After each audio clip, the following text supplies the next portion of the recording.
سعید بن مسیب اور عطا بن یزید لیثی نے خبر دی کہ ابو ہریرہ رضی اللہ تعالیٰ عنہ نے انہیں خبر دی کہ لوگوں نے پوچھا، یا رسول اللہ، کیا ہم اپنے رب کو قیامت میں دیکھ سکیں گے؟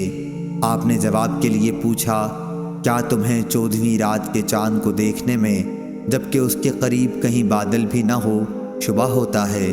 لوگ بولے، ہرگز نہیں یا رسول اللہ صلی اللہ علیہ وسلم۔ پھر آپ نے پوچھا، اور کیا تمہیں سورج کے دیکھنے میں جبکہ اس کے قریب کہیں بادل بھی نہ ہو شبہ ہوتا ہے؟ لوگوں نے کہا کہ نہیں یا رسول اللہ۔ پھر آپ نے فرمایا، رب العزت کو تم اسی طرح دیکھو گے۔ لوگ قیامت کے دن جمع کیے جائیں گے، پھر اللہ تعالیٰ فرمائے گا کہ جو جسے پوجتا تھا وہ اس کے ساتھ ہو جائے۔ چنانچہ بہت سے لوگ سورج کے پیچھے ہو لیں گے، بہت سے چاند اور بہت سے بتوں کے ساتھ ہو لیں گے۔ یہ امت باقی رہ جائے گی، اس میں منافقین بھی ہوں گے۔ پھر اللہ تعالیٰ ایک نئی صورت میں آئے گا اور ان سے کہے گا کہ میں تمہارا رب ہوں۔ وہ منافقین کہیں گے کہ ہم یہیں اپنے رب کے آنے تک کھڑے رہیں گے، جب ہمارا رب آئے گا تو ہم اسے پہچان لیں گے۔ پھر اللہ عز و جل ان کے پاس ایسی صورت میں جسے وہ پہچان لیں آئے گا اور فرمائے گا کہ میں تمہارا رب ہوں۔ وہ بھی کہیں گے کہ بے شک تو ہمارا رب ہے۔ پھر اللہ تعالیٰ بلائے گا، پل صراط جہنم کے بیچوں بیچ رکھا جائے گا، اور حضرت صلی اللہ علیہ وسلم فرماتے ہیں کہ میں اپنی امت کے ساتھ اس سے گزرنے والا سب سے پہلا رسول ہوں گا۔ اس روز سوائے انبیاء کے کوئی بھی بات نہ کر سکے گا، اور انبیاء بھی صرف یہ کہیں گے، اے اللہ مجھے محفوظ رکھیو، اے اللہ مجھے محفوظ رکھیو۔ اور جہنم میں سعدان کے کانٹوں کی طرح آکس ہوں گے۔ سعدان کے کانٹے تو تم نے دیکھے ہوں گے۔ صحابہ رضی اللہ تعالیٰ عنہ نے عرض کیا کہ ہاں۔ آپ نے فرمایا، تو وہ سعدان کے کانٹوں کی طرح ہوں گے، البتہ ان کے طول و عرض کو سوائے اللہ تعالیٰ کے اور کوئی نہیں جانتا۔ یہ آنکس لوگوں کو ان کے اعمال کے مطابق کھینچ لیں گے۔ بہت سے لوگ اپنے عمل کی وجہ سے ہلاک ہوں گے، بہت سے ٹکڑے ٹکڑے ہو جائیں گے، پھر ان کی نجات ہوگی۔ جہنمیوں میں سے اللہ تعالیٰ جس پر رحم فرمانا چاہے گا تو ملائکہ کو حکم دے گا کہ جو خالص اللہ تعالیٰ ہی کی عبادت کرتے تھے انہیں باہر نکال لو۔ چنانچہ ان کو وہ باہر نکال لیں گے اور موحدوں کو سجدے کے آثار سے پہچانیں گے۔ اللہ تعالیٰ نے جہنم پر سجدے کے آثار کا جلانا حرام کر دیا ہے۔ چنانچہ یہ جب جہنم سے نکالے جائیں گے تو اثر سجدہ کے سوا ان کے جسم کے تمام ہی حصوں کو آگ جلا چکی ہوگی۔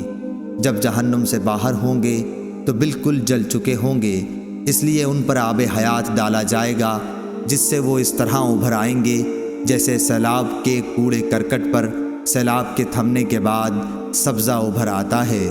پھر اللہ تعالیٰ بندوں کے حساب سے فارغ ہو جائے گا، لیکن ایک شخص جنت اور دوزخ کے درمیان اب بھی باقی رہ جائے گا۔ یہ جنت میں داخل ہونے والا آخری دوزخی شخص ہوگا۔ اس کا منہ دوزخ کی طرف ہوگا، اس لیے کہے گا کہ اے میرے رب، میرے منہ کو دوزخ کی طرف سے پھیر دے، کیونکہ اس کی بدبو مجھ کو مارے ڈالتی ہے اور اس کی چمک مجھے جلائے دیتی ہے۔ اللہ تعالیٰ پوچھے گا، کیا اگر تیری یہ تمنا پوری کر دوں تو دوبارہ کوئی نیا سوال تو نہیں کرے گا؟ بندہ کہے گا، نہیں، تیری بزرگی کی قسم۔ اور جیسے جیسے اللہ چاہے گا وہ قول و قرار کرے گا۔ آخر اللہ تعالیٰ جہنم کی طرف سے اس کا منہ پھیر دے گا۔ جب وہ جنت کی طرف منہ کرے گا اور اس کی شادابی نظروں کے سامنے آئی تو اللہ نے جتنی دیر چاہا وہ چپ رہے گا، لیکن پھر بول پڑے گا، اے اللہ مجھے جنت کے دروازے کے قریب پہنچا دے۔ اللہ تعالیٰ پوچھے گا، کیا تو نے عہد و پیمان نہیں باندھا تھا کہ اس ایک سوال کے سوا اور کوئی سوال تو نہیں کرے گا؟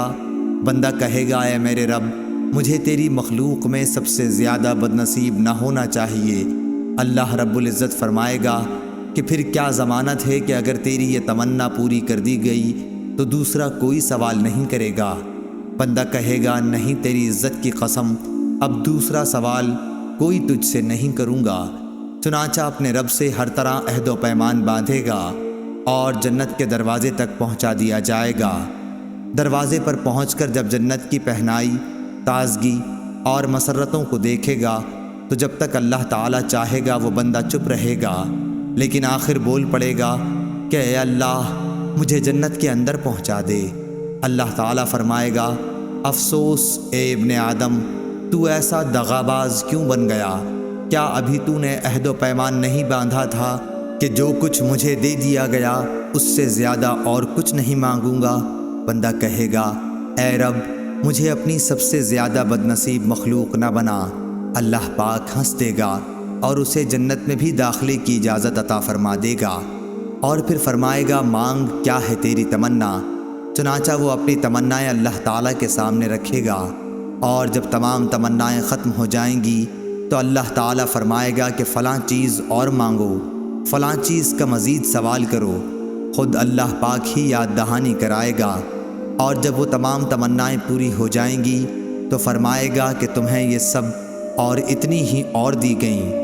حضرت ابو سعید خدری رضی اللہ تعالیٰ عنہ نے حضرت ابو ہریرہ رضی اللہ تعالیٰ عنہ سے کہا کہ رسول اللہ صلی اللہ علیہ وسلم نے فرمایا کہ یہ اور اس سے 10 گنا اور زیادہ تمہیں دی گئیں۔ اس پر حضرت ابو ہریرہ رضی اللہ تعالیٰ عنہ نے فرمایا کہ رسول اللہ صلی اللہ علیہ وسلم کی یہی بات صرف مجھے یاد ہے کہ تمہیں یہ تمنائیں اور اتنی ہی اور دی گئیں، لیکن حضرت ابو سعید رضی اللہ تعالیٰ عنہ نے فرمایا کہ میں نے آپ کو یہ کہتے سنا تھا کہ یہ اور اس کی 10 گنا تمنائیں تجھ کو دی گئیں۔ صحیح بخاری حدیث نمبر 806۔